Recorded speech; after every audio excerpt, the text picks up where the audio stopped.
you email tomorrow with a few photos. We can do some photos today too. I will tell maybe some little one about event, and then we'll take the next step. We'll tell them about. So today we're doing our third sales OStin. We are doing community here. We tried to build community here for people who want to, for whom the topics about sales, growing, scaling is important. And that's why we try to invite so great speakers like it would be today, George and Joel. And we will do our event in Capital Factory every last Thursday every month, except July and November, December. So if you will like today, or maybe will not very like, but you will have any proposition for next topics, I will be happy to hear it, and we can to agree interesting topics too. So nice to see you here. If you want to ask any questions during our event, please welcome. We are here to ask our questions and to speak with each other. I want to introduce you. Well, please, you will be the next.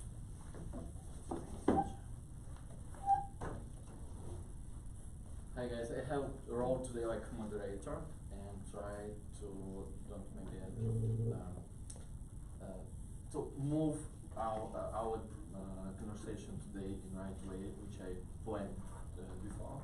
We have a topic, so it's like called Sales OStin. I explain the name because it's clear, but not maybe for everyone because it's my idea. We try to use like OStin and use like operational system or OStin, yeah, but it's like sounds the same, but we have different words. And I did the sales OStin to build what Lucy told community. It was funny for me because we are maybe 2 years in Capital Factory, we are a portfolio company, and in one moment I understand that every newsletter from Josh Bauer every week don't have any sales events. So we have a lot of tech, AI, something else. We are not tech guys, we are sales guys, and we think, oh, okay, maybe we try to build something near the Capital Factory and build topics when we can find people who cares about sales, who love sales, or maybe who scare sales but try to understand what's happening right now with this industry. And we guess in topics, we try to find people. We are new guys in the US and in Austin, but we try to find cool guys who can share knowledge, maybe their experience before from their business, from their career. And today we have topic like sales strategy, and it's funny because it's like January, and I have a question. Can you say, do you have sales strategy for this year or not? Are you complete this strategy? Do you have plans for this year? I do. Yeah? Yeah. Oh, cool. Joe? Yeah. Yeah, super. Our speakers have. That's cool. So but it's all about execution. Yeah. We only finish our sales strategy. Yeah. So it's maybe a right topic, and I hope that today, after this conversation, we will have ideas how we can bring our ideas, our wishes for this year, and make some maybe super simple steps to build maybe not only strategy but sales this year and reach cool goals. What's the rules today? We have 2 speakers. Every speaker have 20 minutes to explain experience, knowledge, and thoughts about the problem. Then we will have 10, maybe 15 minutes to talk about some question. It's like Q&A panel for everyone. And so if you listen someone and you have some question, you want to ask something, and it's not super important, you can wait a few minutes and ask it in the end of the session. Okay? We start from George. George, yeah. Alright. Yeah. Hey, what's up, everyone? What's up? How are we tonight? How are we tonight? Pretty good. Great. Yeah. Good. Is this little cheers for my big butt? Yeah. So I'm George Ploss. I'm the global head of Oracle NetSuite's venture capital practice and our startup accelerator. My background, I've been at Oracle for the last 10.5 years. I've had various roles, and so previous to I created our startup accelerator 3 years ago. I inherited the venture capital practice around 1.5 years ago. Prior to that, I ran our Solution Engineering Academy, our Solution Consulting Academy, where I rescued MBAs and CPAs and taught them how to demo our products to solve business problems throughout our sales cycle. Prior to that, I ran partnership operations for Veterans Affairs and veteran talent recruiting for Oracle. And prior to that, I was a solution engineer for Oracle Fusion, planning and budgeting cloud, project portfolio management, human capital management. Prior to that, I was a derivatives and commodities analyst for JP Morgan and the Chicago Mercantile Exchange. From Chicago, undergrad at University of Illinois, business school, University of Illinois, and I also did 9 years in the United States Marine Corps. My wife is joining us today. Raise your hand, Melissa. Say hi. So, reason why I bring her up is because of the fact that my biggest win as a sales professional was getting her to say yes. So we just got married November 15th. So. Yeah.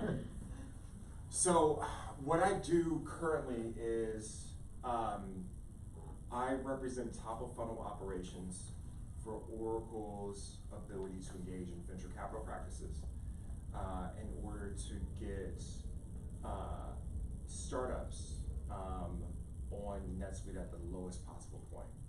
And how we do that is we create a marketing vehicle in which we have which every year we allow 50 startups to purchase NetSuite at 85% off with a number of packages number of perks and packages that are with it. As a matter of fact, Capital Factory is my launch partner for this. Okay.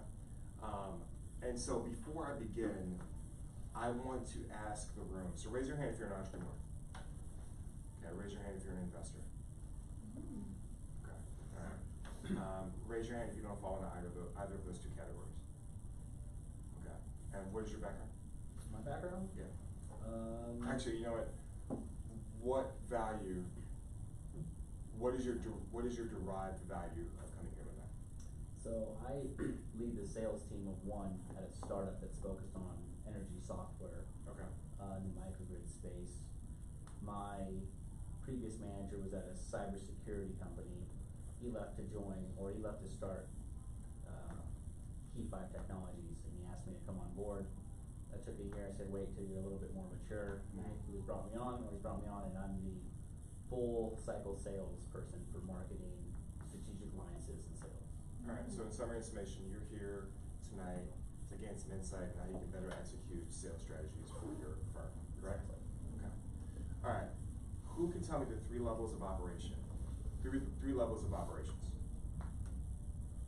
in general. Have any operational model or any operational execution for an organization? The three levels of any operation. The first one is in the title tonight. Sales. Close. Strategy? Yes, there we go. All right. So, Three levels. yeah. So, yeah, there we go. So the first level is strategy, right? Okay, cool. Who can tell me the second level? Toxic. Toxic? Product. Product? Execution. Okay, I'm close. Yeah. What do you Implementation? close? That falls under the umbrella. Process? Starts with an O. Operation. There we go. Operations.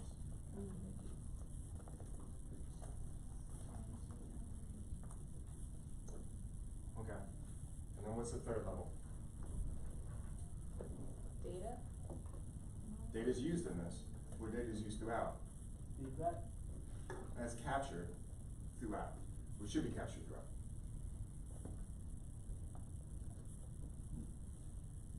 Might be good with that. Resources and Tactics. Or the tactical level. Okay? So think of it like this. This is the C-suite. Okay? So the C-suite or the leadership or the strategic level of any operation says, all right, this is our concept of operations. This is the problems in which we're trying to solve. And this is how we want to solve them. Okay? The operations, these are the middle managers.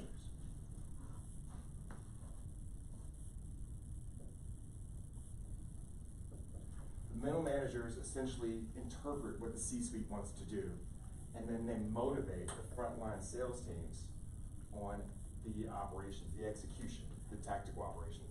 So,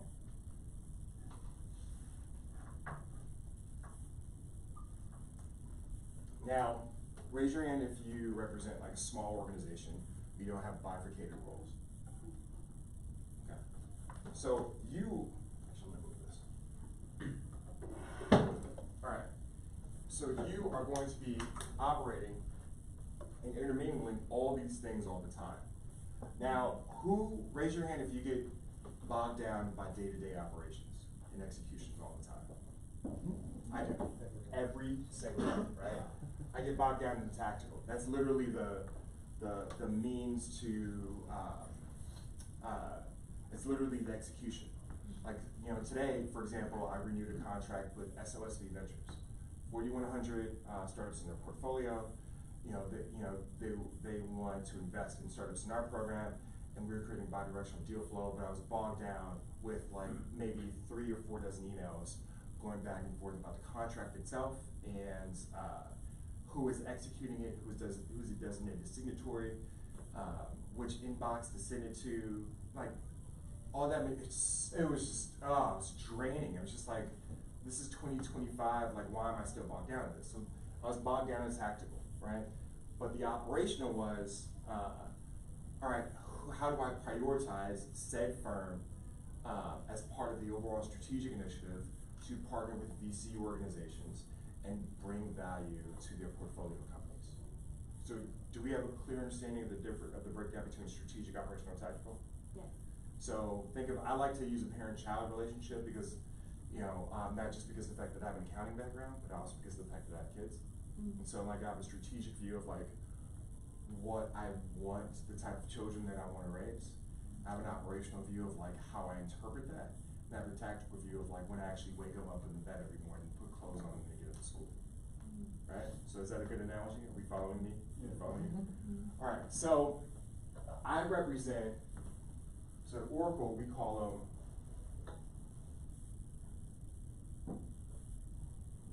top of funnel. All right, TOFU, right? So if you look at me as a marketing actor, these are top of funnel operations. And then from an operational standpoint, this would be considered a field marketing event that reinforces my strategic vision of how do I get in front of entrepreneurs and startups. Also, if you're recording me, just want to let you know, the views in which I'm expressing are those of my own. And I'm just using my company as a metaphor for this, since you're recording. Okay? Yeah. Am I wrong? All right. But that's, oh yeah, this is a field marketing event. Okay. All right. So this is a field marketing event. Okay, so a tactical output of said event would be the acquisition of a company to run on our product or a suite of our products. All right, so we all understand the 3 layers? So, raise your hand if you ever heard of the CDJ, the customer decision journey. So, if you really want to put yourself, what's up, customer journey?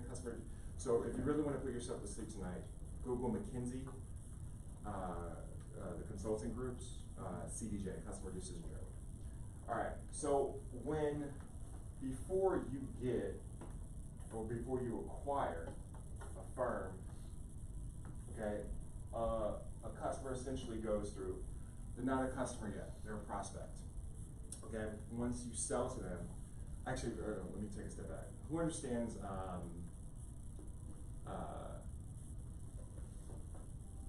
as we're all sales professionals, do we understand what an opportunity is? Okay, can someone, what's your name? Carla? Yeah. Carla? Oh, wait, did you raise your, did you? I did not. Okay, sorry. Who wants to take a stab at the definition of an opportunity in sales, Renee? A potential engagement that has the opportunity to. A potential engagement, okay, so, right now has the opportunity to what? Be revenue generating. Okay, so, all right, yeah, so revenue generating, okay. So, can you quantify that opportunity? Most of the time, I'm dealing in a specifically technical space, so it's within rules of Do each. you sell a product in which the price is standardized? Typically. Okay. We're talking megawatts and kilowatts these days. Okay, so, all right, so, okay, but there's a science of measurement behind it. So an opportunity is a non-general ledger accounting a non-general ledger transaction. Okay, so if what's your name, Alexi? Alexi. So if Alexi represented ABC company, and ABC company wants to buy X widgets from us, and Alexi said, I'm in the market for widgets, I would say, you know, what is your budget, authority, need, and timeline, right? And Alexi would say, I have the authority, and I have the need, and in 30 days, I'm in the market for 10 widgets. Then I would put that opportunity, I would quantify that opportunity by an amount. And so if 10 widgets were $1 a piece, I would say it's $10. The opportunity that we're forecasting for is $10, right? And so then that opportunity goes against and factors into my sales forecast, all right? And so then as a leader, going all the way up let's multiply that by 10x. As a leader, I know that I have 10 opportunities at $10 a piece. And I know, and I can now, and if this is my first engagement in the field, I can now start to quantify like what my capture rate is. Out of those opportunities, 20% of those, close. So then I can understand at the strategic level exactly what my operational and tactical breakdown is. How do I increase my capture rate? So who said feedback earlier? You in the hat in the back. Oh. Yeah, that was you. You said feedback, right? What's your name? Arthur. What's up? Arthur? Arthur? Yeah. Okay, nice to meet you, Arthur. I'm George. So, capturing feedback. So at the tactical level, you would want to capture feedback for all those opportunities that were closed, lost. All right?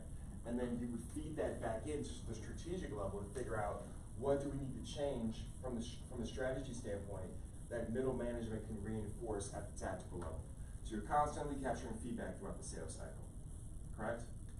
Let me know if this is too rudimentary, because I can dig deeper into sales channels. I can talk,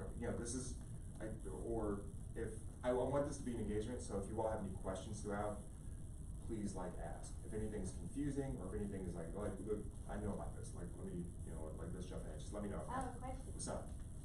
What is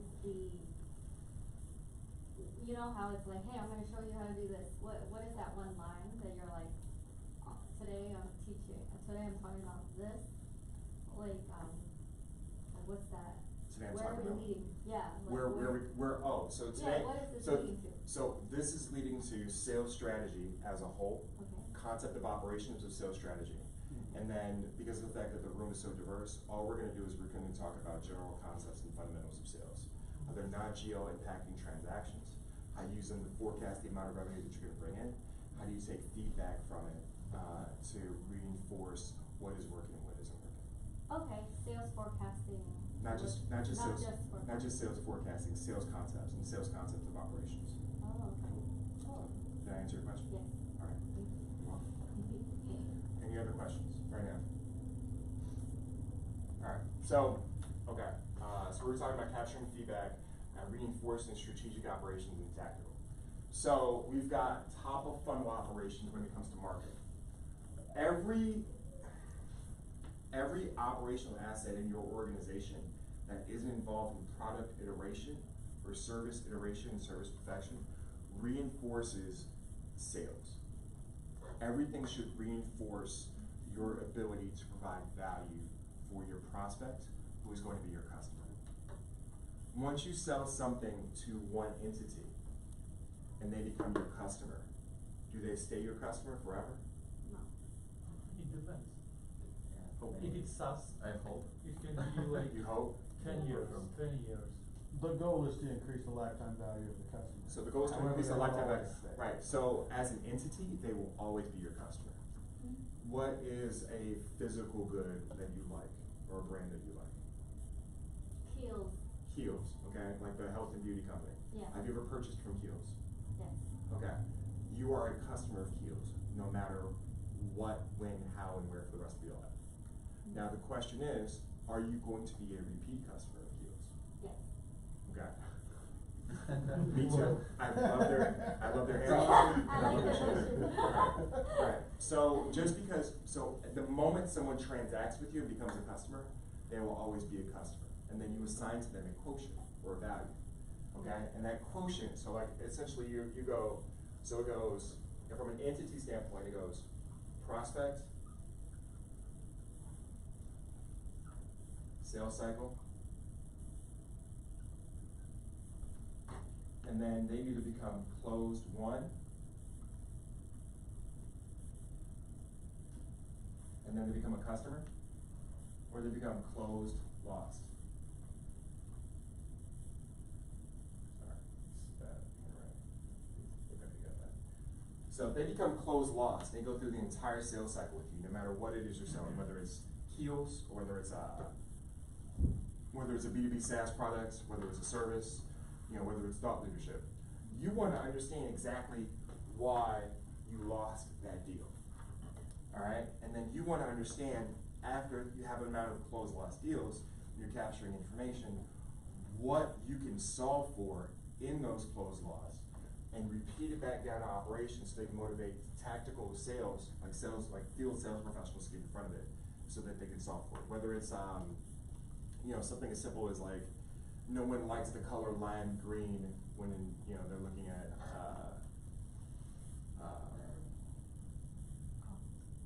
T-shirt. T-shirt, yeah. No one likes. Actually, you're right. No one likes the lime green T-shirt. Yeah, or pistachio green, right? Or if it's something unique and you need to see the sales cycle as if like the sales professional was unprofessional. They were too pushy. They didn't remind me enough, or the item was too expensive, or it was too expensive within this time frame. When you start capturing that feedback, like you said, throughout the entire process, you can start looking at things at a macro level, and then solve for them, or at the very least get ahead of them, and teach your sales professionals how to get ahead of what do you call it when you, objection, how to get ahead of that objection, okay? But like, there's a science and methodology to it. So, everyone is a prospect. Every prospect, you open an opportunity against that prospect. So as a Kiehl's customer, because the fact that you purchased their product once, okay, that means they had one opportunity open against you. But now that you are a customer, you can open up multiple opportunities against that person. Who here is wearing multiple articles of clothing from the same brand? Okay, what's your name? Michael. Michael. All right, can you give us an example? Yeah, Calvin Klein shirt and pants. Okay, so you're wearing Calvin Klein shirt. So did you buy them together? Yeah. Okay.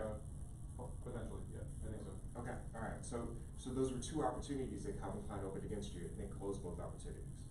All right, what are you wearing? All the Dolce & Gabbana. Okay, all right, okay, I see the drip. All right, bet. All right. So, did you buy them all together, or did you go back multiple times? I bought these separately. Yeah. Bought them separately. When you went in the first time and you bought it, when you went back in, did they send you an email and be like, "Hey, yo, check this out. Like, there's a sale on such"? Yeah, I got the follow-up emails. You got the follow-up emails, right? I also just go in and check up regularly. Right. So okay. So then you were classified as a customer, okay, and then they opened and closed one opportunity against you, and then you opened and closed multiple opportunities against, another opportunity against you, and so right now you're on what's called a loyalty loop from the customer decision journey. So we want to know what the coefficient of your loyalty loop is going to be. It's going to be 2x, 3x, 4x, 5x, 6x. Okay, and then also what the time dilation is between every time you purchase something. The same, so this is a retail example. The same thing happens in B2B. Raise your hand if you're a B2B sales professional. Raise your hand if you're a B2C sales professional. Doesn't matter, you know, because the values, like the values are going to be different, you know, but the variables are going to be different, but the values are going to be the same. Is what I'm trying to say, right? So you have to understand things like seasonality. You know, like I know that when I get paid on payday, I like to pay my bills immediately that day. I know that when I get paid on payday, I like to go out to happy hour, right? Those are things that are like that are seasonal effects that go into what my transaction profile looks like. These are all things that can be captured inside of things like a CRM, like NetSuite CRM. Okay, but you know, there's from a concept of operations, sales. If you're a sales professional and you have a product and you don't understand your concept of operations from a strategic, operational, and tactical perspective, and you're just going out there blindly selling, cold calling people, then your the likelihood of your success is steadily decreased. Okay, so think of it like, think of yourself as if you're a strategic operator, you need to point yourself into a direction in which you're going to have the maximum impact of what you're trying to solve. What is Kiehl's trying to solve? What's their brand? I just buy their lotions. So. Okay, so what is lotions? Dryness? What is lotions? Lotion solves dryness. Yeah. All right, like it's winter time right now. My hands get really dry. Okay, so I want to make sure that I moisturize myself. Yeah. So as a solution, you know what you're solving. You know that your target demographic is people who care about the dryness of their skin. Okay, so then from a strategy perspective, you know that, okay, like that's what we saw at a basic fundamental level. From an operational perspective, how do we iterate against Jergens, you know, or and differentiate ourselves and market ourselves against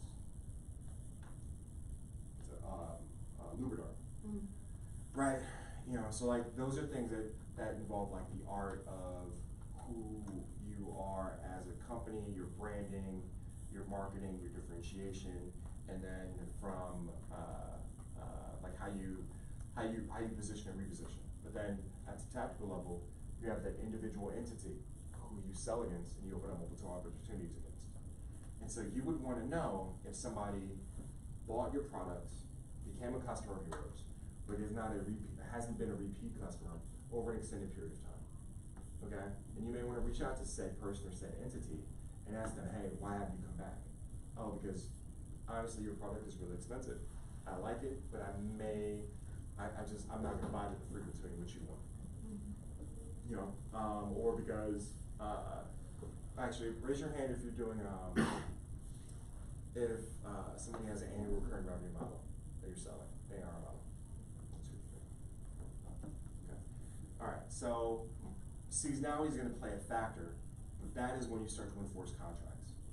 Okay, so I'm gonna talk about that in a second. But does anyone want me to keep going and talk about individual transactions, loyalty loop, the customer decision journey? Let's have a quick question about Yeah, that. what's up? The one thing, how do you factor in like churn rate? Like, Churn? Yeah. Okay, so what is churn? Losing customers, so the rate at which your customers fall off after a certain period of time. Right, so churn is when someone becomes a customer, but then they don't become a repeat customer and they say, you know, it's hell of it, I'm not gonna be a customer anymore. Alright, that is when you have to capture feedback. You have to figure out exactly why you are churning and what your churn rate is. So I wouldn't start to worry about churn rate until you actually have a considerable amount of data in which you can capture your churn over a time in which that affects you. Like, so think of, I'm not gonna measure how fast, how tall I grow between the ages of 5 and 5.5, between the ages of 0 and 1 month, okay? That's a bad example. I'm not gonna. I see what you're saying, like you don't grow much during certain years, but. Yeah, so like, what, like. 40 and 43. Yeah, I'm not gonna measure, well, I mean, I'm not how tall I grow, I measure how wide I grow.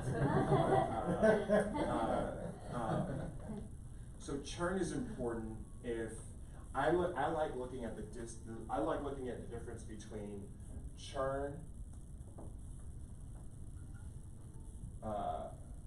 versus net new acquisition. Okay, because if I'm not we are not going to continue buying over and over again. There's a low likelihood, unless it's like health insurance. Even that has churn along with it, you know. But like, What's your business? Sorry, what's your business? yeah. Been several things over the years, but right now I am in the online marketing space, so, on two sides.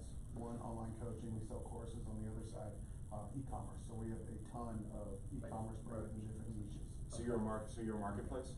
Right. You're a marketplace on the e-commerce side? On the e-com side, we're more of an agency aggregate, so we Okay. actually bring in investors, build and manage stores, so we have a ton of. Okay, and then on the services side? On the services side, yeah, we do all in-house, all fulfillment, yeah. All fulfillment? Okay, So very, very familiar, and what I was gonna say with that is like, most people in our space, when new acquisition is high enough, Mhm. they just overlook churn. Like, So, yeah, and that's gonna be dependent upon the business in which you're like, Yeah. that's gonna be dependent on what you're selling. What is an acceptable churn rate for you, for your investors, for your financiers, you know, for your debt financiers, and then also for your brand. You know, if, raise your hand, who could think of a terrible product, just an awful product that keeps selling? What is it? Health insurance. I was gonna say attorneys, like civil liability attorneys. Yeah. Yeah. Like, well, not to knock any lawyers in the room. Health insurance sells more. Yeah. So that's a weird one because it's mandated by law. So car insurance is mandated, like other insurance. So I was thinking of like the products. I can't think of an example, but the products in which people buy over and over again that provide you a terrible experience and that provide you little to no value. We haven't even discussed like value yet inside the sales cycle. You know, and like, but you know, like there's a depending upon who you are, there's a level of churn in which you're going to be that is acceptable with your business. There's a level of churn that isn't. So, what's up? I dare say NFTs. Well, the McDonald's ice cream machine is never fun to me, people always go back. Oh, to ice the cream. soft serve ice cream machine? It never works, it's always down, what's always down at night? Yeah. What's up? I said, I've got another one, What's up? painkiller drugs. That solves Okay. their They're the one problem. that keeps selling. I know, it's, alright, so. Sorry, I work in healthcare, that's why. It solves their Okay. problem. What do you do in healthcare? I process patient records, so I process and clean patient records and do Okay. AI reimbursement for health and, for clinics against the health insurance companies. Okay, so you build health, so you take EHRs individually? Yes. Or you take EHRs in mass, and you put them into a database that, like a predefined, like schema, Yes. or, okay. Alright, and so they pay, so And then essentially, AI on top of that. so you're a data aggregator, you take information in which you provide to a repository, in which it turns into intelligence, and marketing intelligence. Not just that, that's, Yeah, right, and so you feed and you refine an AI model. yes. Okay, alright, so, okay, that's interesting. Alright, do you sell that per se, or? I mean, I have help now, but yeah, I mean, every person, I mean, Peter Thiel's right, if you're a growing company, everybody's a sales, everyone has to be sales. Yeah, so do you standardize, like, those EHRs? So that, like. Sorry, what do you mean by that? So anytime you submit that information, is it a standardized form on which you can measure against it, quality? Unfortunately, no, it can't be. Okay, so it's qualitative unstructured data. Yes. Okay, that's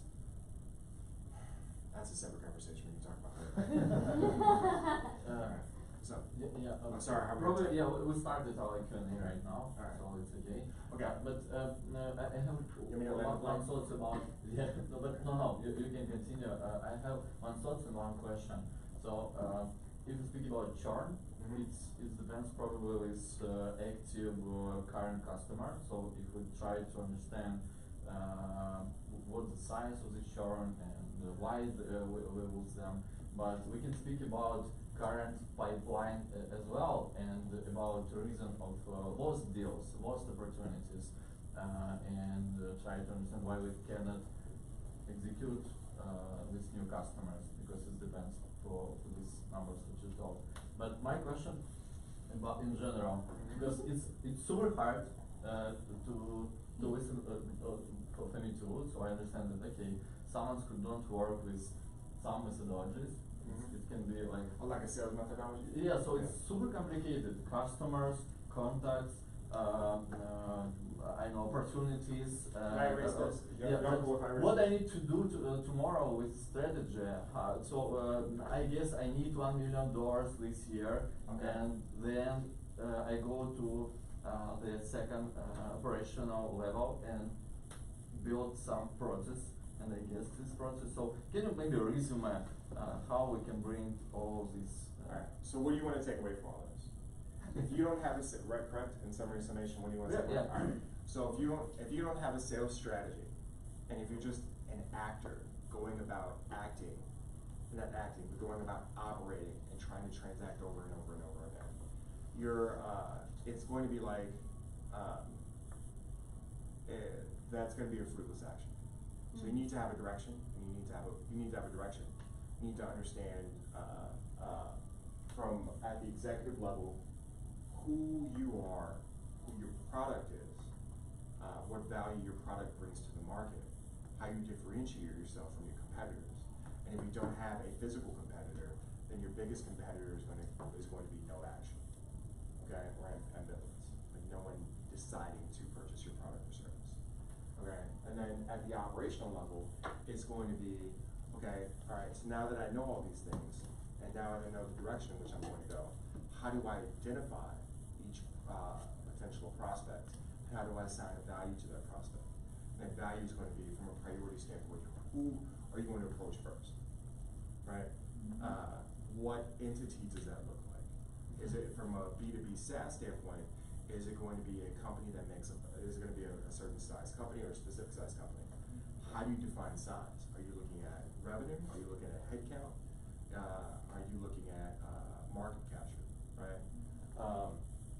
How do you, and then once you do that, from a tactical perspective, how do you, what is going to be your process? Who here is single? Okay, all right. Who here wants to volunteer as tribute? I will. Okay, all right. So, what's your name? Kim. Kim. Kim, from a strategic perspective, who are you at a high level, and how do you differentiate yourself against your peers and other women that you compare yourself against? Okay, who I am a very high functioning entrepreneur who has sold millions online, and at the same time. What does your dating profile say, if you're online? Yeah, my dating profile says CEO of software company, and in touch with my divine feminine, So I'm hearing you're a boss ass mofo, right? So that's you're positioning yourself right as that, and aware of feminine energy and feminine space. Okay, all right. So then, at the strategic level, that you ascribe to femininity as a positive attribute amongst yourself. Okay. What is it you like? So on your profile, does it say what you like to do? Yeah. I like health, so working out, rock climbing. Okay. So exercise. And travel. All right. Exercise and travel. Okay. Okay. Now, what app are you on? Or apps? I'm on Tinder, Okay. and which is hilarious. Tinder? OkCupid, and I went on Hinge, but I created a That's profile not, funnel, and that's I not, got. that's not, we got enough. Yeah. So, okay, so strategically, So do you understand the strategic, like, outlook of yourself? Yeah. The operational breakdown, essentially, say you're an OkCupid or sales channel, Yeah. right? Yeah. Okay, and then tactically, you're like, look, I wanna exercise, and I wanna like go on long walks in the park, okay? Is that? Alright. Yeah, it's. It's understandable, cool, yeah. Okay. Very good That's reply. what I mean. Alright. Thank you, Kim. Okay, so. Yeah, thank you so much. Alright, now, who wants to ask me questions about how this relates to software? Alright. Okay, what, is there anybody in the room that wanted to take away something like different from what I just presented? And if you did, what was it? So we could talk about it. What's up? About the like sales cycle or about the dating thing? Whichever one you want. Wish I had something good to say about the dating thing, but yeah. So I have a business and How's our handshake works? right. I'm trying to reduce churn, and I would love some more information on like how I can do that. Alright, so if you're trying to reduce churn is a want, okay? So then, what is a churn rate in which you think you feel that your business can operate at? I think it could be as high as like 50%. You said 50%? Yeah. Okay, so if you want to reduce churn, and alright, so let's say you want to R equals 1 minus churn. Okay, and you said 50% of what you can operate at, right? That's like a hypothetical example, but Sure. yes. Okay. Alright, so you want to reduce churn to 50%. Do you understand what's causing churn? And it doesn't have to be one thing, it could be multiple things. I have a hypothesis. I'm not sure if this is really the Okay, case. what is it? H equals what? I think people are literally forgetting about it because they use it for about a week and I see lots of action and it slowly drops off. And they just slowly use it less and less over time. What is it, just to clarify? Yeah, so this is a site and you plug in a recipe, it removes the pop-ups and the ads, and it's got a little shopping cart icon, and we get 3% when you order groceries. Okay, so you need to track utilization. Yes. Okay. So lack of utilization increases churn. Yeah. Okay. I don't know. Like, do you have data that suggests with increased utilization, churn goes up or churn goes down, or churn stays constant? I don't have much. I've had like one lunch on Reddit, and there were a couple hundred people there, and they just kind of trickled off. I know that in the beginning they were like entering a bunch of things into URLs, and like saw them on the dashboard. Okay. Really cool, but now they're not. And I guess I don't know. I think they literally got distracted by life and forgot about it. So if your hypothesis is lack of awareness and lack of utilization increases Yes. churn, then you need to look at the people, you need to look at your customers who are your most loyal customers. You need to figure out what their utilization looks like. Okay. So if you don't have a way to measure that, then I would talk to them individually. And I would ask them, you know, like how often, you could send them a quick survey and quantify that survey. You know, like how often do you use my site? How often, you know, like what do you know, like how often do you use it? When do you use it most? And then you can add another quantitative element to it. Okay? And then ask, and then try to get as close to like 80-90% capture if you want. So keep it, you know, keep it manageable. And then figure out what their utilization rate is, and then have your utilization rate factor into your churn rate. Yeah, I mean, I can track that in the I can put events or whatever I want in the analytics. So, Okay. I'll give it a shot. I mean, yeah. I mean, yeah. It's hard, man. Like once you get a customer, you gotta keep a customer. Yeah. You gotta keep that customer while you're acquiring new customers. And like, you know, if you didn't care about your customers, like the health insurance, you just left. Yeah, that was a joke. Okay. All right. But you understand what I'm saying? Yes. So I would. There's a positive correlation between utilization and low churn. Okay. Higher the utilization, the lower your churn. The lower. You ever had a gym membership that you canceled because of the fact you don't go to the gym? It's a perfect example. And Any other questions? I'm at time, right? Yeah, but. I was just gonna ask you a question, do you nurture your customers at all? Like, once they give you their email, do you send them any sequences or emails, afterwards? I haven't even been asking for their emails at all. I wanted to launch as fast as possible, so I just put it on the web and, was like, okay, do people click check out? For the crowd here, do we know what nurture means? Okay, so like, for example, Harley Davidson calls me all the time. I'm not gonna buy a motorcycle, but I still tell them to keep getting nurture, because I kind of do want motorcycle. And I don't, but nurturing, you nurture leads that turn into opportunities, but then for existing customers that can turn into more opportunities, you still wanna track a level of engagement with them. So that's why we have like customer engagement managers at the enterprise level. So you want to track engagement with them. You know, when you send them an email, do they open their email? When they open their email, do they respond to it?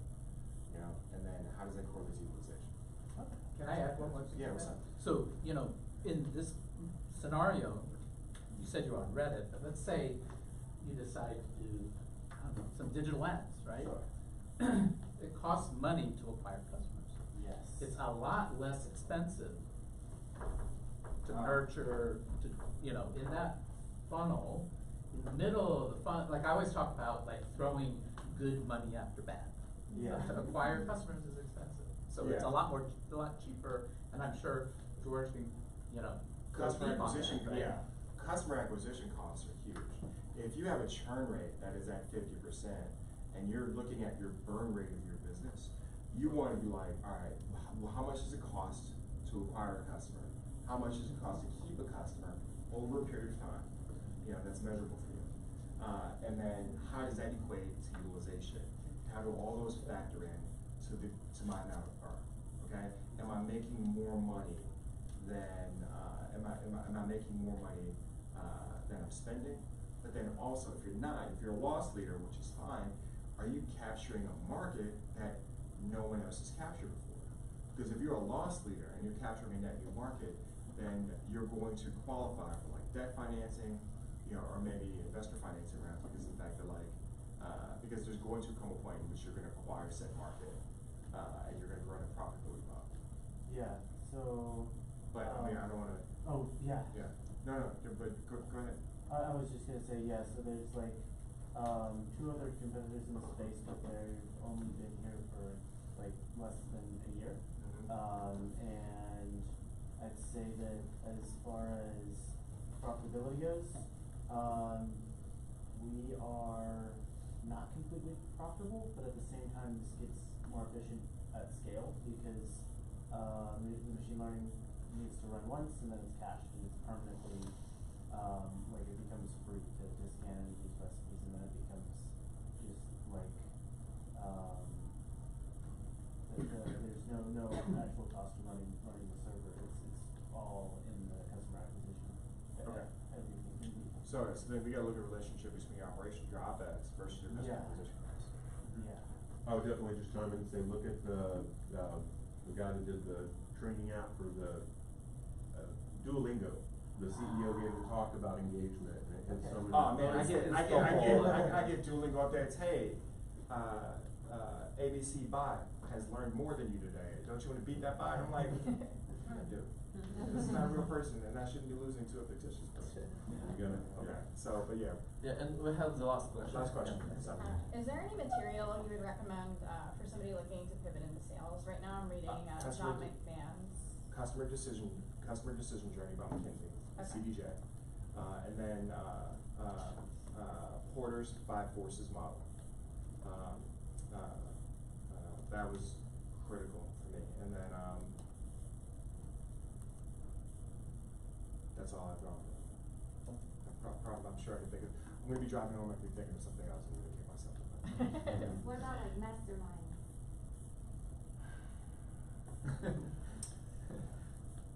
I mean, you're a mastermind. Just read a whole bunch of stuff, and and then try and fail forward. I can't think of there's a bunch of really good salespeople that are out there, but honestly, the next time you're out in the world, whether you're in a shop or whether you're engaging with like some virtual medium, think about the science of how they engage you and why you decide to make a purchase. Okay, and really reverse engineer that. Yeah. Why did you decide to make that decision? Why did you decide to take your hard-earned money or the money of the business, or the money of the business in which you're a steward for, to purchase that, and like really dig deep into that and ask yourself why you did that. So, all right, thank you so much. Thank you. Was this Thank helpful? you. Thank you so much. I gotta run into the domain and I'll get an award for something. Yeah. Hey guys. Thank you. Thanks. I appreciate it. Yeah. All right. Hey, yeah, we gotta do that. Yeah. Okay. Thank you so much. If you all have any questions at all, they have my contact Yeah, we information. can gather it and Okay. Yeah, it's like seriously. George. Oh, okay. Yeah, but no, but seriously, if y'all have any questions, ask me. You know, like I represent like $25 million in the business. That's a quarter, like of, not that, when I say a quarter, that like that's a quarter of a $55 billion business. And so like I've carved out just enough, but you know, like I really, if you bring me back, I want to dive deep into value, okay, and like what that means. But thanks, I gotta go. Thank you. Yeah, so we had a practice lesson today, and let me introduce Joel. Joel is our second speaker, and he helps to explain some things, because we talked with Joel that he had some, go to the next one. So Joel has some slides, and maybe he can explain some things which we Great. for the journal. Thank you so much. I am gonna use slides. It won't be formal, but some people are visual, and I need it to just kind of keep me on track.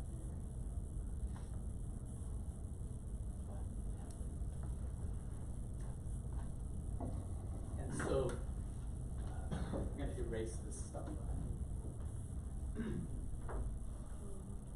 Thank you, Val and Lucy, for having me.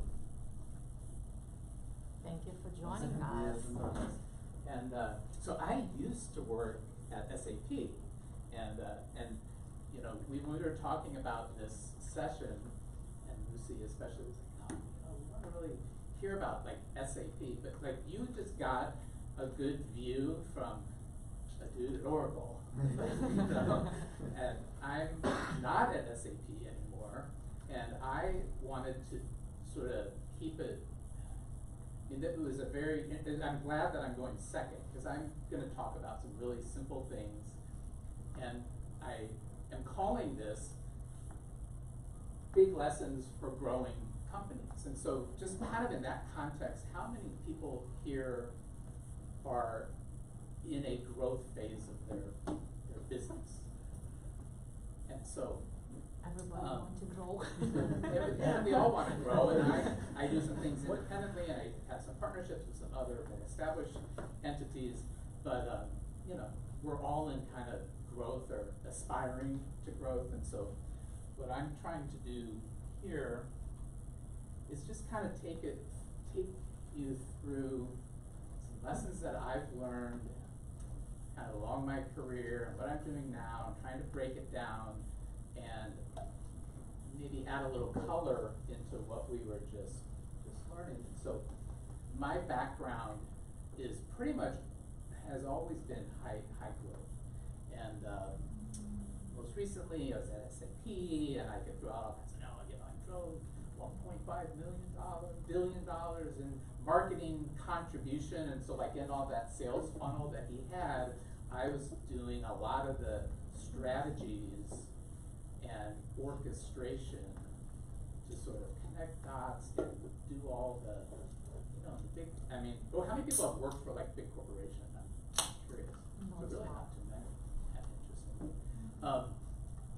Anyway, lots of people, high complexity, and unlimited resources to do the kind of nurturing that, you know, that we were just talking about on your business, and heavy calculations around like lost, how do we nurture, how do we get them back in the funnel and all that stuff. And so, anyway, I have a lot of that experience. I did a lot with sales around the world, lined up with industries and vertical markets, and I'll talk a little bit about that around strategy. But I've also worked for some other very large corporations where I many years ago brought the largest video game system from Japan to the United States, and went from $0 to $100 million in a year.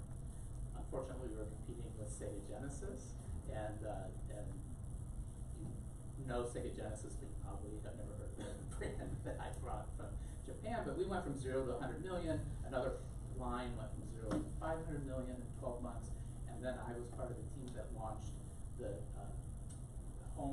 compact home Presario home computer, and we went from 0 to 1.2 billion in 18 months. And so, like, I can say, in my career, I know what it's like to really hit that wave. I've never surfed, but I've had a lot of experience in businesses where it's like, you just know, like, you know, when you're talking about like these stores that you put up, or some of the stuff that you're selling, or you say you're sold millions online, like, you know when you have a winner and you know when you don't, kind of, you know. I mean, sometimes you may get too wed. Speaking of like the apps, you know, you get married to like a product or something and it's not a winner, and sometimes you can get stuck in that. But again, typically we know when we've hit that wave. And then I've taken a number of swings at the bat, had swings of the bat at the plate, and had some startups, but no home runs, and thus I'm still, you know, out like hustling all kinds of different things. And I've had a lot of other experiences with high growth businesses like Inc. 5000, kind of middle market businesses. And so that's what I've done. And today I've made a big pivot.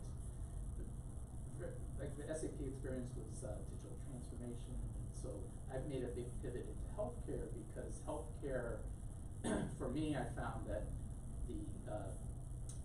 like with Bradley, and we've connected in the healthcare space, but that. Both of our tragedies. What's that? I said both of our tragedy. Yes. Well, but what's interesting is there's a little bit of a crystal ball, because what healthcare providers are going through is they're realizing like they don't, many of the healthcare providers don't know their customer any better than, what's your name with the in the back? What's your name? Yeah. What's your name? Arthur. Arthur. So a lot of healthcare companies don't know their customers any better than you do, and they're trying to figure out how to do that. So for me, it's been a really good pivot to help healthcare providers connect the data of their customers into systems so that they can more humanize and personalize. I'm also doing some research on trust in AI from the patient perspective, and have my own little technical playground where I'm doing some app development, and then I advise companies both at scale. I'm involved in South by Southwest, so I'm again doing a little bit of this and a little bit of that. And so what I'm going to talk about are these universal lessons that that I think are applicable here. We've spent a lot of time kind of talking about strategy, or those three levels: strategy, operations, and tactics. I've spent personally a lot of time in strategy as it relates to driving demand, driving sales, and then data. Talk a little bit about that, and you know, one of the things that we were just discussing a lot with George is just a lot of this comes down to relationships, and the relationship that we form, you know, literally and virtually with our customers.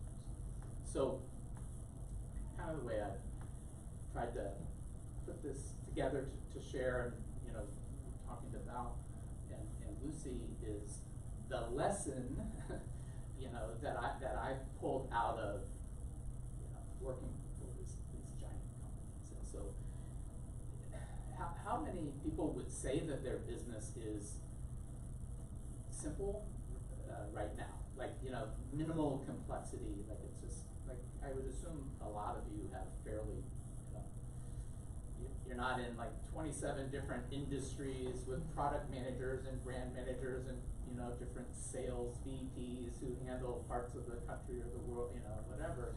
But, you know, in the world that we're in as entrepreneurs, I think it's really important that strategy, you know, keeps us super, that's what keeps us, you know, in our lane. And I had a boss once who would always say, you could do the format or you pay the aftermath. And so, this little, Line. what's that? That's a good line. I Good love format. it. I love It's like what comes before part B, part A. Anyways. Exactly. So like what I have on the screen right here, and it's not meant to be read, you know, in terms of like any of the detail, but it was like a real,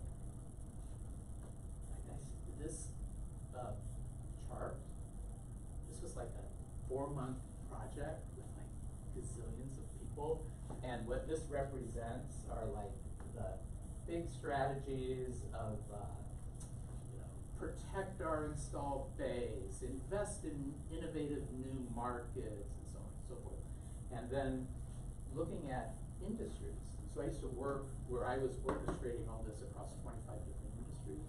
These are all the industries, and then these are all the products, you know, and then this one we're going into, this one we're not, this gets a this gets a that, blah, blah, blah, blah, blah. And you know, most of the people in this room, it looks more like this. Yeah. But I think that, like, we just had a little bit of a lesson in strategy, but I'd be curious to know, like, you know, your strategy, like, not your dating strategy, but your product, like your product strategy. I mean, like, I don't know, you don't have to go into any detail, but like, do you have, like, are you in vertical market, like, are you in different industries or different markets, or is it just sort of? Well, I started, Tell me.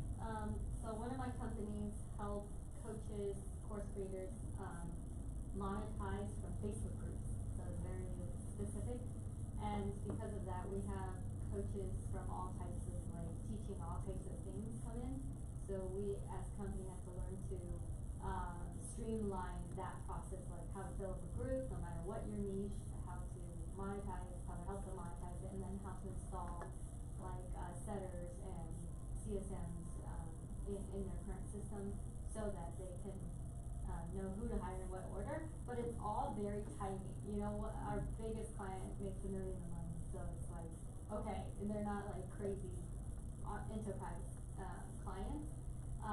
So that's the level of complexity that I know. And then the other company utilizes the knowledge I have with like marketing and funnels and systems to apply it to stores, like namely Shopify stores, because a lot of people just run an ad to basically a store with all these choices.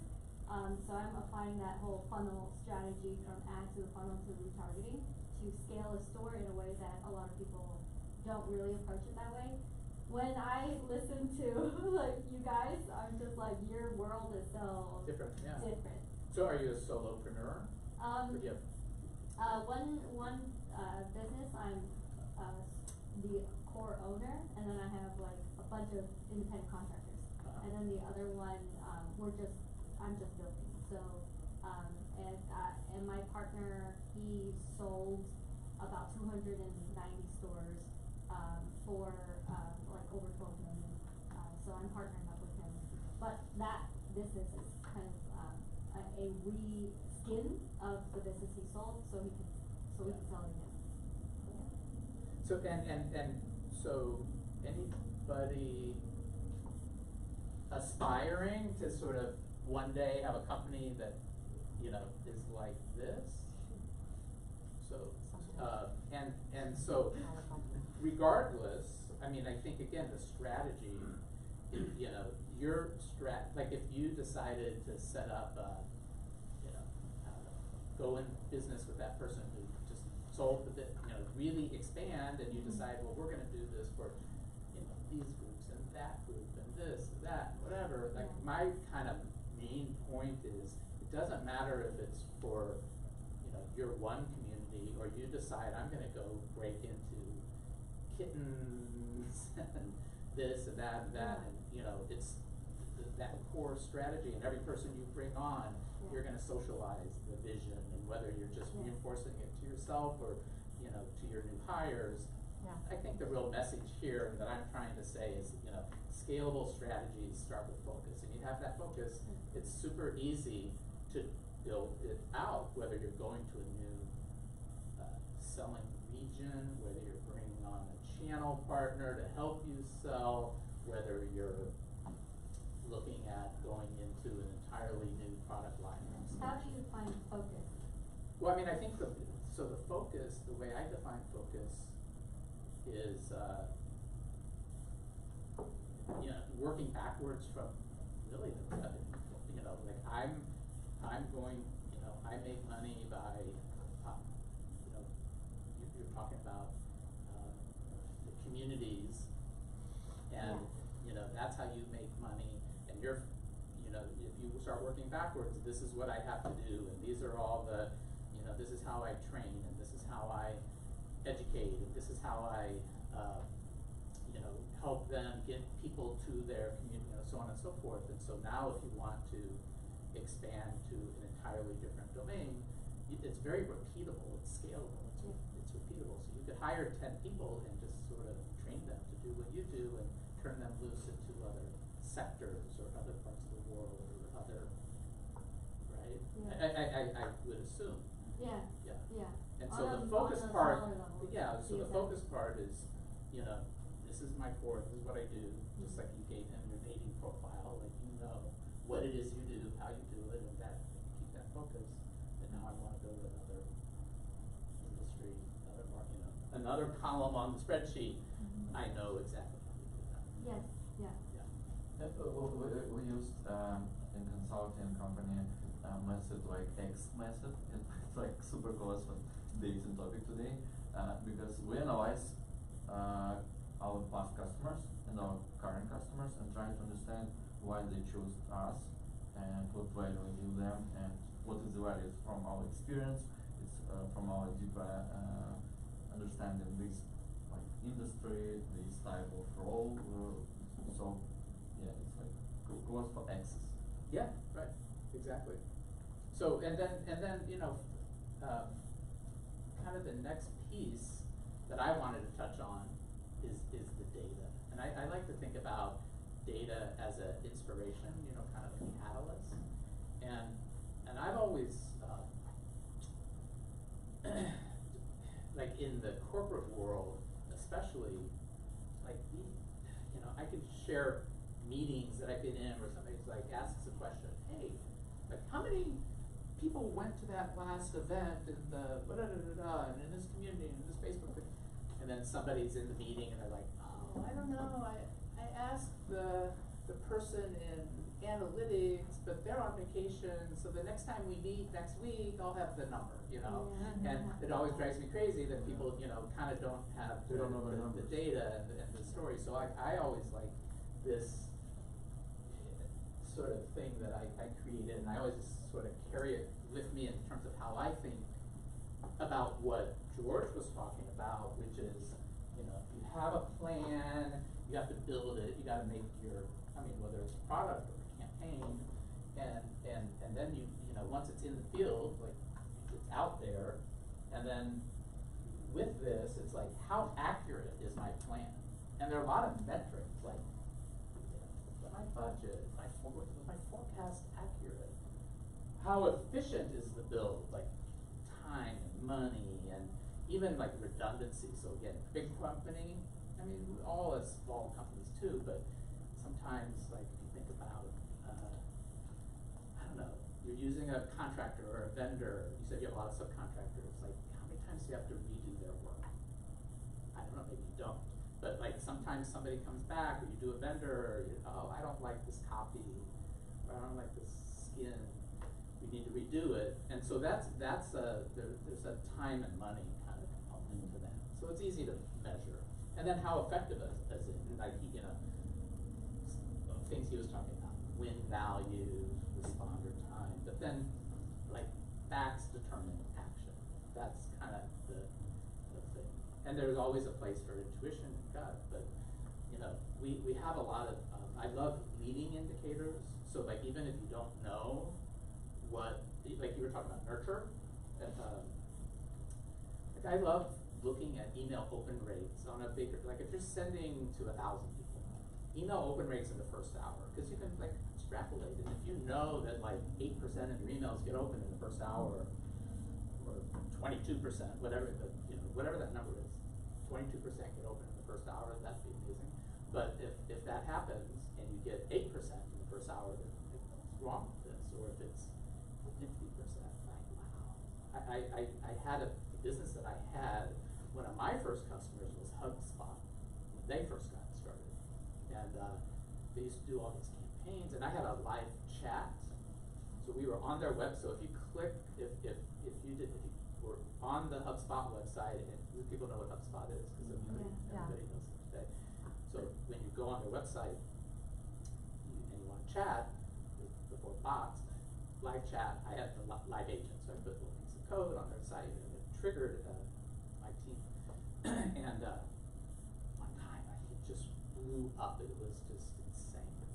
And within like literally like 60 seconds, we figured out that the link they sent out in one of their emails was broken. So we were able to tell them that. And but you know that's a perfect leading indicator. Like if without that, it could have been days, weeks. You know, maybe they never would have even. You know, they would have figured it out. But we were able to tell them immediately, so they could right away. Fix it. And so, anyway, point is that, you know, data inspires and informs growth, and, you know, like, I don't know, I suppose, I would imagine most of us in this room today don't have fancy predictive analytics or, you know, a dedicated data analyst, but the point is, there's a lot of data that you do have that you can start to use. So, like what we were talking about with your churn rate, whatever, if you really want to start to dig into that, you probably are sitting on some data that can help you better understand. And then, you know, at the end of the day, I always like to say that sales is about relationships. And, you know, like George, who I think considers himself a salesman, like he's in a role that's more about business development and getting people to you know, doing these big deals to get, you know, all of you on NetSuite. But like total, like if you compare how he spoke versus how I spoke, like I'm a marketing and strategy guy. He is, you know, all of that and like very transactional. And so anyway, I think that my point is that, you know, like, all the stresses of a growing business mean that we have to build trust with each other. So we gotta be real, we gotta be human, we just gotta be who we are, you know? And so while there's sales, there's also like the transaction side, but there's also the relationship side. I always think I love to tell the story of a guy who was on my team, and I made this little PowerPoint, and so I'm using it, so I'm in a way kind of dissing on myself. But anyway, because I could have talked about all this stuff without the PowerPoint per se, but anyway, he had this PowerPoint. He was like talking with a stakeholder in the company, and he was like a young, more junior guy. He was talking with the head of SAP private equity, doing all these big deals with private equity, and we were doing this big dinner. And this guy on my team was coordinating this fancy dinner with like CEO level, private equity, New York City, all this stuff. And he had like a 3-page PowerPoint, and he sends it to me. He's like, would you look this over before I go meet this so-and-so? And I looked at it, and I was like, yeah, I mean, it's okay. Why don't you print a copy?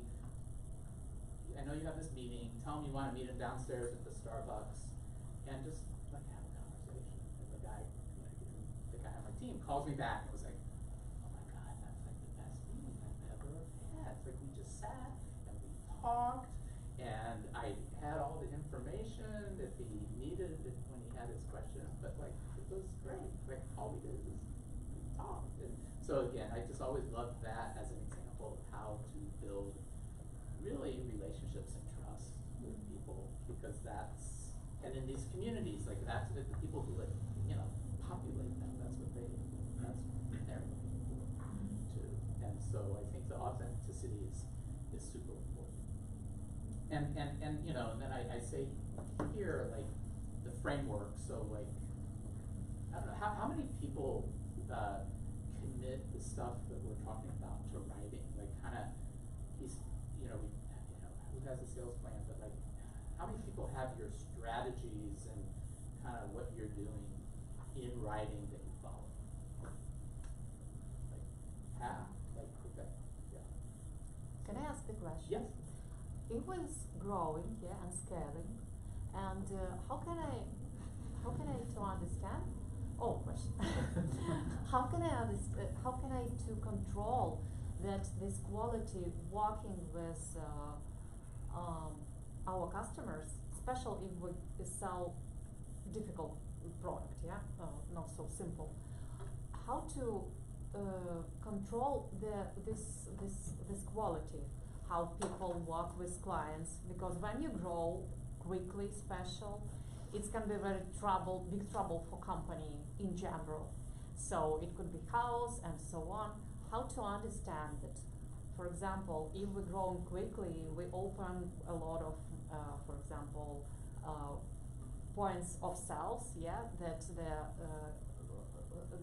the quality is nice there, and we are growing without to less this quality work with our clients. So, just to go a little deeper, so like, maintaining that quality, Yeah. but is it in terms of the client successfully growing, like client success, or the customer success, or is it you and the team, you know, maintaining consistency? So like maybe you have some clients who understand what they're doing and they don't need a lot of help, and then others maybe need some help and they don't get it. So you have to be consistent internally, and then you also have to have the clients who know who needs to have their hand held and who can go really continue to grow. So is there one or the other, or both? It's first one more about this one, because for example, when you grow in different countries, when you grow in different cities, yeah, where you can't control all steps, how people sell, and you want to build that system where you can see all the quality, that the clients will not go away from us, yes, tomorrow, yeah, and maybe I will see it tomorrow, but I don't want that they will go away. How can I control all this fasting growing? Well, I mean, I think that's where you start to get into some of the metrics and the surveys and you know, understanding what's working for them. And again, I think that every client, like everybody here who has a product, you know, has a business that might be able to benefit from your platform. Yeah.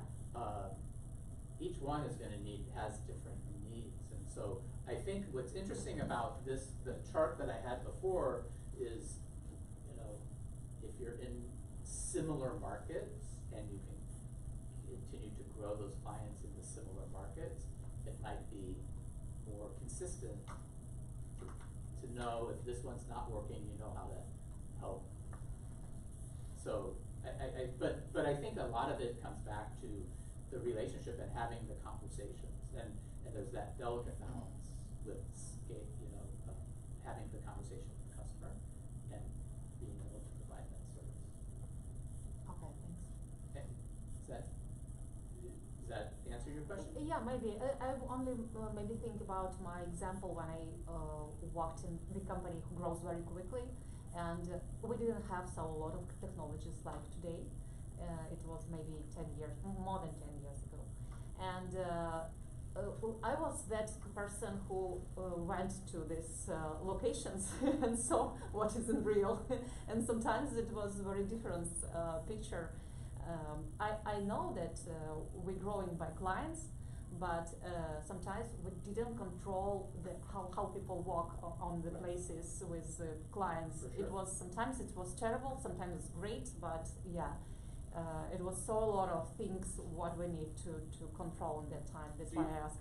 So do you guys have like a community? Like you've done a nice job of building a little community here. Do you have a customer community that you're trying to build? Like with Maybe not. user group type It was. thing? It was not. It was locally mostly. Yeah. In every local Yeah. point that's local. But Yeah. but I didn't thought that it's controlled by somebody. I mean outside in the main office. But I think for here, for like in your business, if you're asking, to your business, that I as I understand it, as you start to get more of these clients, I think one thing might be to have some type of user group, or have a, hey, we're getting all the sales managers of our customers together so we could better understand, what's working and what's not. And, you have 5 or 8 or 10 or 20 people on a call, start to look at that. Did you have a question? Yes, I had a question in continuation to what Lucy said, though our context is very different, probably, I'm assuming, in which, because the area she's working in the area I'm working in, but the implication is the same. So, I am a designer and I have my own brand, and I've done trade shows in different parts of the world. So let's say I've done shows in Paris, Australia, and Canada, per se. So we talked about consistency, building relationships, and churning a client. Mm-hmm. So, these 3 things, they sound really simple and really good for business, but the world has really changed and evolved post-COVID, and though everything is up and about, but my question here is, if there is a client in Paris, a show, because Paris show is a very big show that I've been doing, and it's the place for the designers, and people from all over the world, like I've had clients from Jeddah to, to different really countries, even from Ukraine, once I had a client over there. So, my question is, how do we really keep those clients intact, build a relationship, churn them? Yeah. Even if I'm nurturing my client, I'm sending them emails. But how many of them are really opening those emails? And then I can't be calling them up, and if I do, then it is a bit intimidating, or it's like suddenly you calling up a client. So I've had times when I was, regularly doing the trade show, I would have clients come up 20 minutes before the show began, while we were setting up, because they were so excited to see what we got for that season. Sure. And so when you do design, is it fashion design? I do jewelry. Jewelry. Mm-hmm. And at scale or more custom? Well, actually, when I started doing trade shows is where I scaled up and, sold at different countries. So 13 plus countries have been exporting, and we've been very proudly mentioning that we've been at part of the Dior Museum at the V&A, the Victoria and Albert Museum as well. Sure. So, So you manufacture, so it's not I'm a custom. design and manufacturer as well, yes. And so when you talk about the nurture, are these, retail or, high net worth people, like who are your customers? These are B2B. So B2B. I'm essentially selling to shops, shops. which are boutique shops. They're not like chain stores. Yeah. But they may have Like a within boutique of some them, let's say from one shop to they may have up to 5 stores. And so, I think so that starts to get into some of these, the framework that, the strategy and the operations and the tactics, and within that, promotions, or like, I'm gonna be back next, spring, and, I'm gonna host a cocktail hour, or I don't know, but like, there are things that you can do promotionally, of course, and again, I think, it becomes a mathematical exercise too. How much money are you willing to invest to nurture and grow that business? So, but I think that,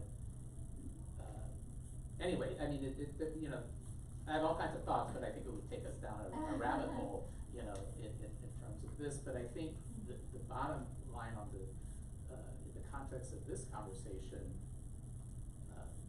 it's really easy to be consistent, or it's not easy, but it takes some discipline, but you could be, you know, you could have a strategy, you could be really consistent, you could do all this reaching out, there are some tools that you could use so you know if they open your email.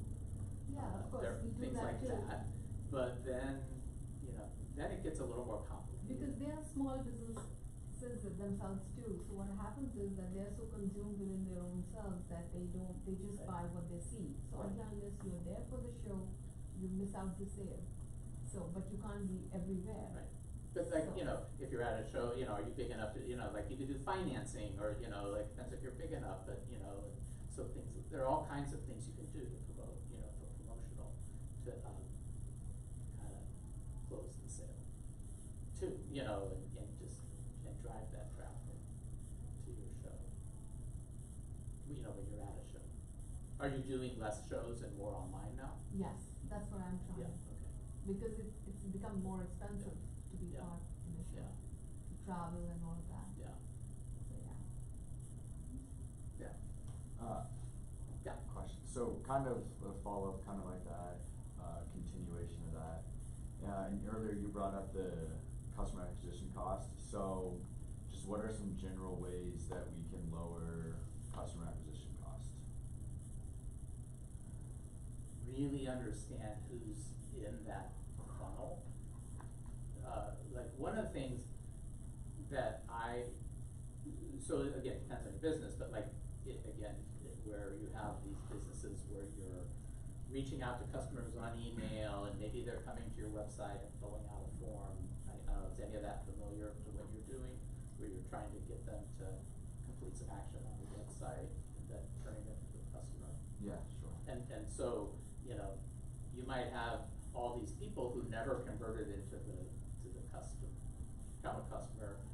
Again, it's gonna be super expensive to just keep doing your digital ads and all, even just the manpower to kind of, you know, do the marketing, or even if it was viral, just to get out there.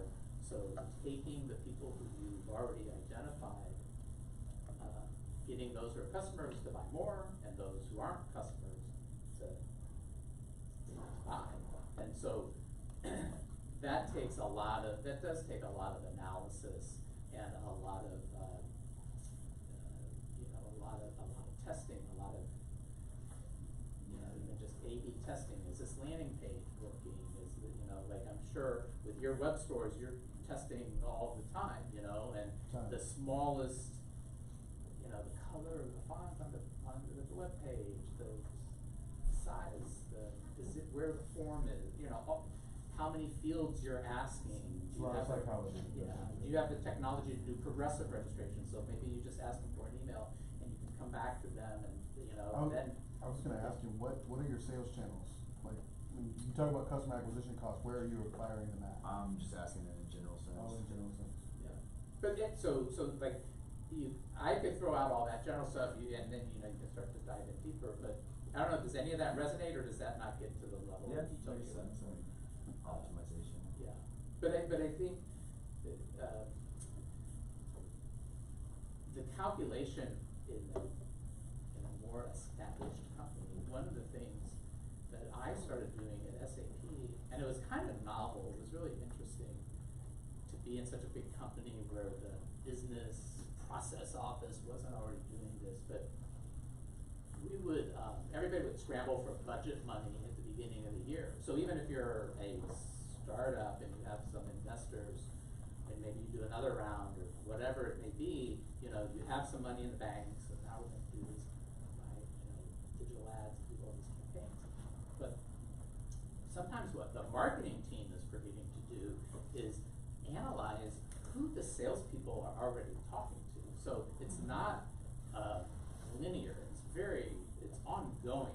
It's a very dynamic process. So in that funnel, you might have 100 people in the middle that are already sort of poking around your product, and as we were talking about keels and opportunities, but you have 100 people in there, and let's say you need, of the 100,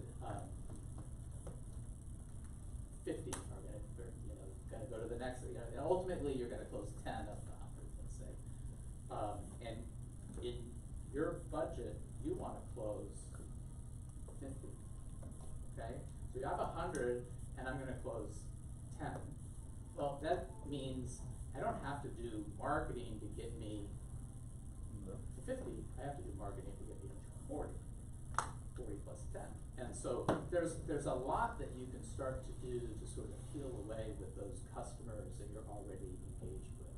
And that's like a cool thing I think about, like your product, there are ways that I can start to see on my sales performance and then sort of strip that away, but match that with my financials and with my existing business. Yeah. To that point, all of the questions that are asked on our sales calls are circled, are put into FAQs, and they're circled into the front end sales message. So in marketing, all the questions that we commonly get asked in sales are then put back into the sales message on the front end to pre-qualify a customer and also to pre-handle a lot of objections.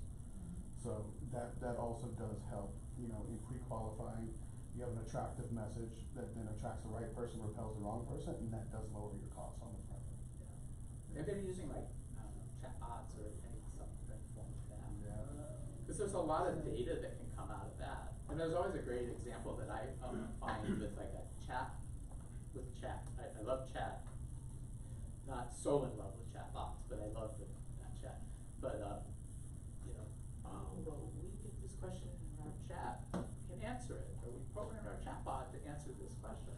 The thing is, if like the #1 question that you get are like, what are your hours? Why don't you make the hours bigger on your website? So anyway, there's a lot of these FAQs can lead to the sales message, which then leads to your website, your marketing materials, and all of that. So there's a lot of information that you can pull out and analyze. Yeah, absolutely. I think the biggest expense for us when it comes to acquisition is always, well, you will spend more trying to figure out who your buyer is, right? You'll spend more trying to figure out who the customer is that you want to attract, right? We are, we have a process, we dial in psychographics instead of demographics. Like demographics are like male, female, 18 to 24. Psychographics are like, what are their likes, interests, behavior, opinions, attitudes, beliefs, pain points, problems, obstacles, and desires. We outline that in a spreadsheet, and then we take that, all of our front-end marketing, like our sales copy, our messaging, our video scripts, right, our ads are all dialed into the psychographics of the customer so that we are attracting the right person. And, whenever you tell, like, let's say you're running ads on Facebook, Instagram, TikTok, whenever you tell these ad platforms exactly who your customer is and who to target, and now they have AI, they can read your ad copy, they can read your video script and actually go actively search for people who are most likely to buy based on the information that you give them in your messaging. So, as long as that, and to what he was saying, if your back end process is feeding the front end, right? Like if you get somebody, all the objections that they give you, right? If you take all those objections and then go in your top of funnel, front end, video scripts, ad scripts, you're including languaging to pre-handle those objections, right? And all the questions, then by the time they get to the sales portion, or by the time they get on that call with you, it's almost like you're not selling, right? Because it's not very difficult because they've already had all the objections pre-handled, their questions answered on the front end. So marketing does play a key role in lowering your acquisition costs, I would say. And it's so true in business too. If you can understand their itch, their scratch, their itch, and you can scratch their itch, it's like, teach, don't sell. Right? I would say I appreciate the marketing copy being what would also deter people that you don't want to be talking to in the first place. Yeah. And more specifically in the technical field, that a lot of the tasking is disqualify quickly and be honest with why. Right. And they'll appreciate it too because their Right. time worth just as much as ours in the sales cycle. Yeah. Sorry, one more question. I'm a little bit earlier, as far as my company size and everything, and I'm wondering when would be kind of a good idea for Point to transition to more scalable marketing, because currently right now, because of my position, doing more non-scalable things, like going directly to dispensaries or clinics, talking with users directly, stuff like that. I understand it can be based off data, but is there like a clear inflection point or something that I would notice where I should be more transitioning into the scalable things like ads and stuff like that? You know, I mean, from our little conversation before, you know, when you kind of quit your day job and, you know, I think you probably still want to amp up sort of what you're doing. And his business, he has about 1,000. Yeah, so I have 20,000 downloads and 1,000 active monthly users, and then I have a NMR of like 200 to 300, so it's not that big. It's an app? Yeah, it's a cross-platform mobile app that's essentially a medical cannabis, kind of like a personal assistant, where it's utilizing all of their health data from wearables and anything they're inputting, and then integrating that with some of my algorithms and LLM to give them personal feedback. The goal is to essentially have like a complete medical resource, particularly for medical cannabis, that can then be given out to like doctors and stuff. Right now, just trying to scale. Going door to door, basically. Essentially, yeah. I actually know a dispensary owner, so that's been pretty helpful. Because I have a question that kind of challenges logic. You said you're not at a point that's scalable because you're going door to door. You know, door to door reps get paid on commission, so why would you not scale out? Yeah, I'm not saying not to do that. I just knew that he was kind of still trying to figure out like when to dive into. But yeah, but having people go door to door to dispensaries, right? They only get paid on commission. It doesn't cost you anything. Oh, I see what you're saying. Yeah. I could contract out. But it does require. Like you can have a unique QR code, and it's like he has a QR code, and then every time somebody goes and uses his versus his, you know, they get something. But it does require you to build out a scalable selling system and training for that sales team. Yeah. Yeah, that makes sense.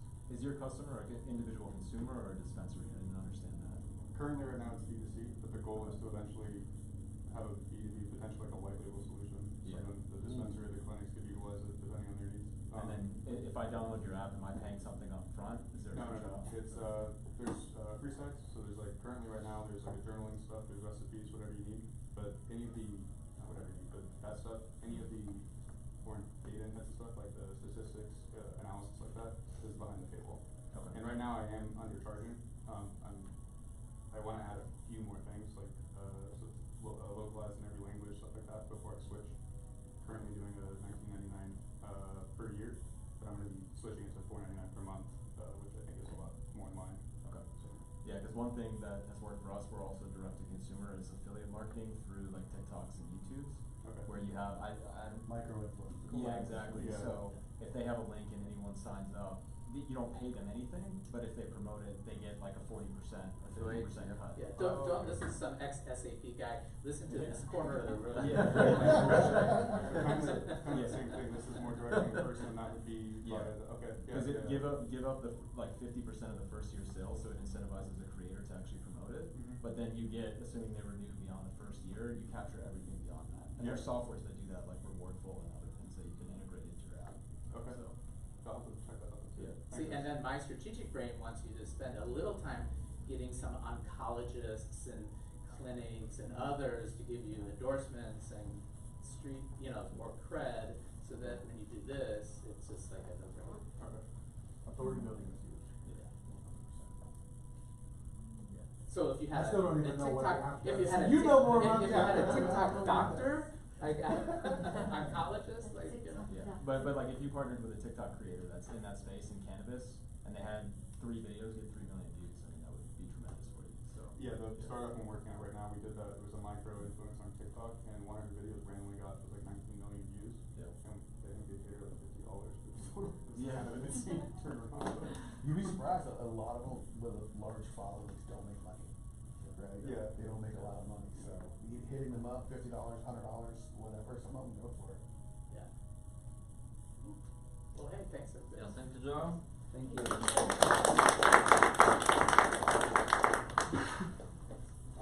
Yeah, I tried to resume today, and sorry. You Yeah, the first moment when I listened to George, I thought that, oh, it's like so hard for me too. But I love, do you know what is Dano-Kruger effect? No?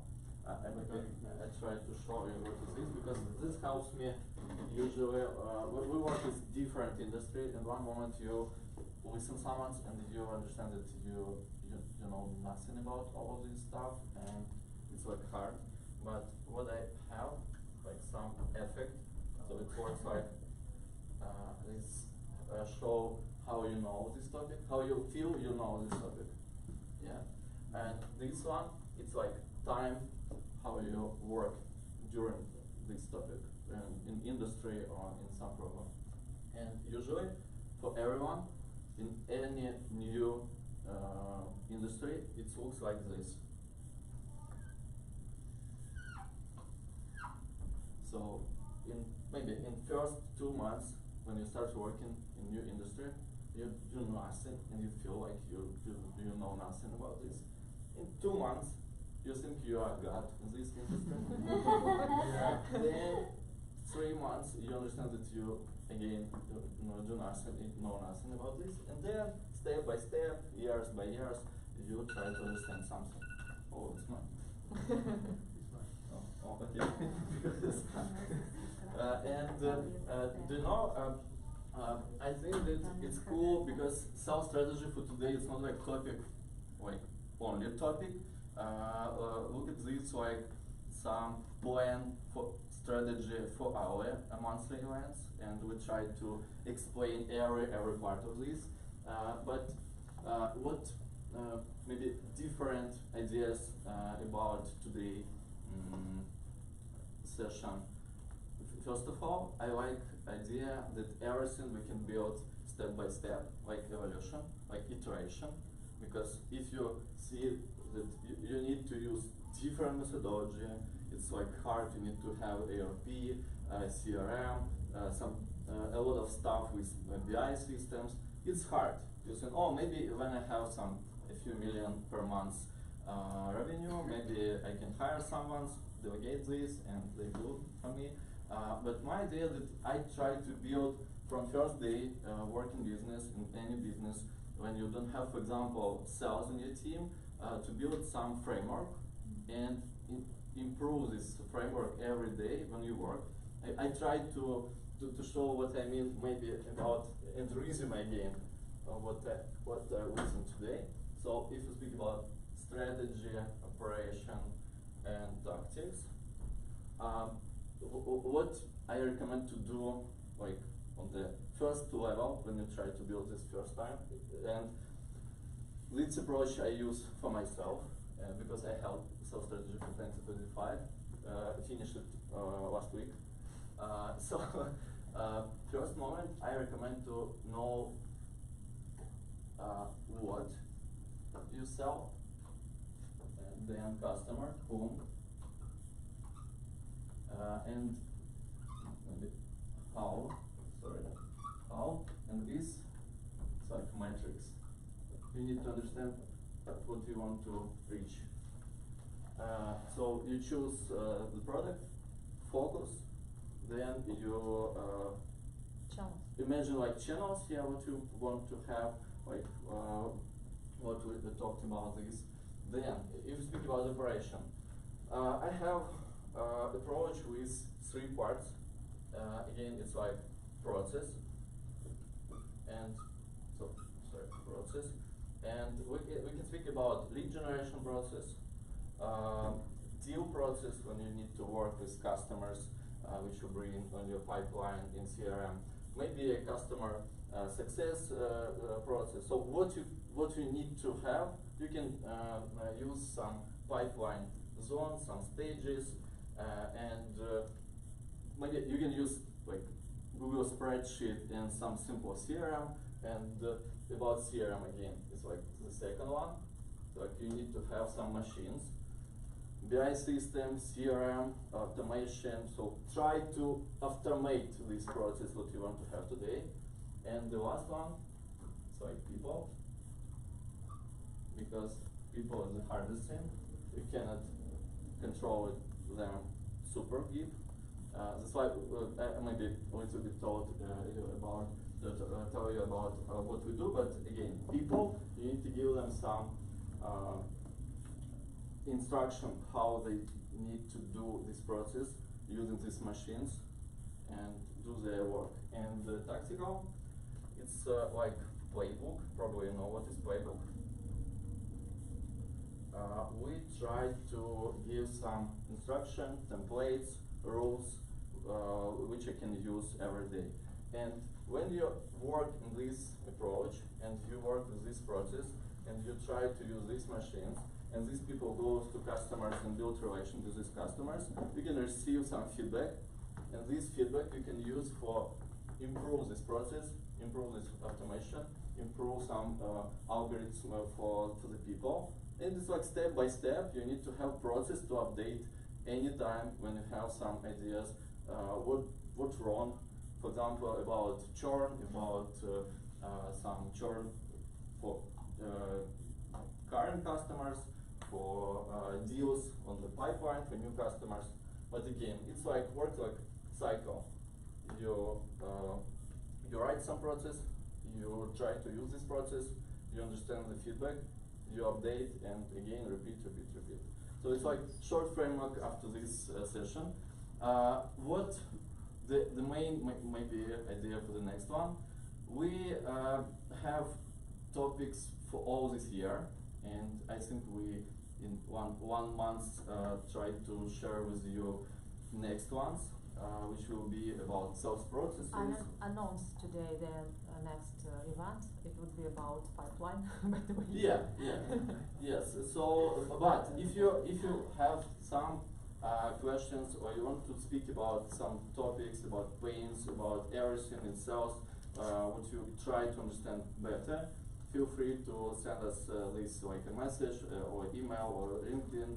We want to bring all of this on our plan and make this community better, like free community to build these good results for building the sales processes in our business. So we will be happy to receive your feedback after this event. And thank you. Thank you. You have some. Yeah, no, I wanted to maybe say thank you so much for our speakers today. And speakers and for everyone who and that we received so active discussion. It was very interesting. And I propose to do photo, one big photo with us. Oh, photo. Yeah, one photo. Maybe turn on our, because it's very dark now, what do you think to do photo? Here, yeah? And we're waiting for you for the next time. It would be in February 27th. What are you selling in the megawatt space? We will speak about pipelines and so on. Oh, really? Oh, I will ask somebody to do the photo for us. 1 moment, please. So those who fired again for 1.4 megawatt clusters. I will come to the interview. Yeah, we gotta exchange information like what we're doing. I know there used to be like, oh, 20 megawatts is big. Now they're like, no, it's just 5. One shot. Plug it right into the power plant. Stick all the grid.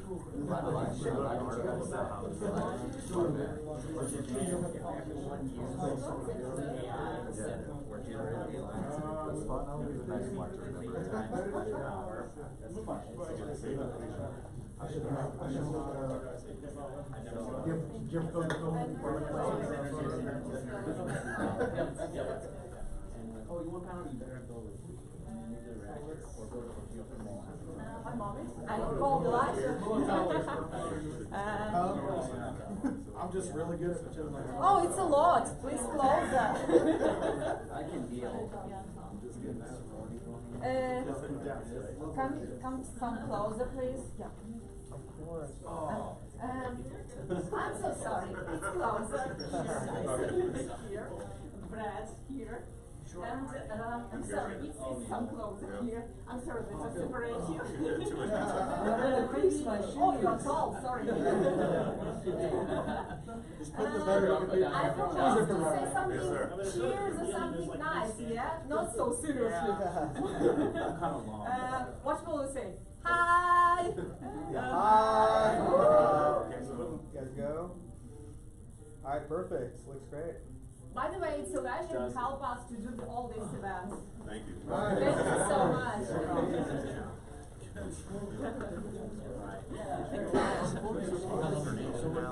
Thank you so much. Thank you. I'm making a spreadsheet of everything on it. You don't have to. Oh,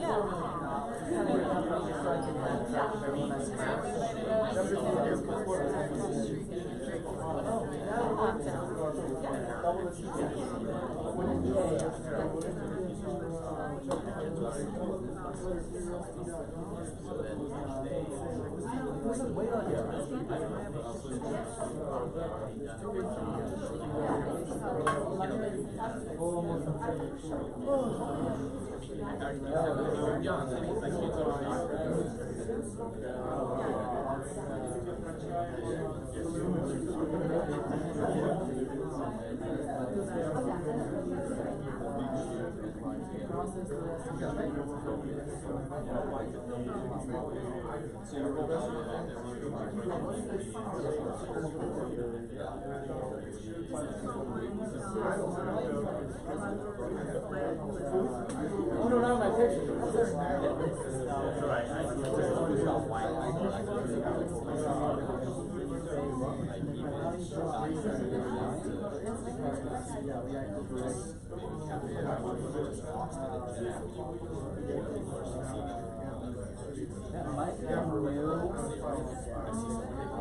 This is a vintage